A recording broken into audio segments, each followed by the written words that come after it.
ঠান্ডা আর ঠান্ডা।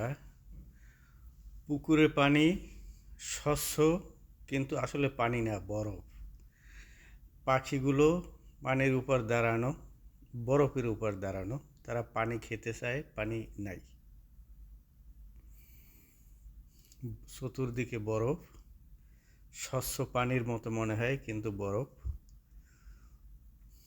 বরফ পরিষ্কার করে রাস্তার পাশে স্তূপ করে রাখা হয়েছে। মিনি হিমালয়, সাদা সাদা বরফ।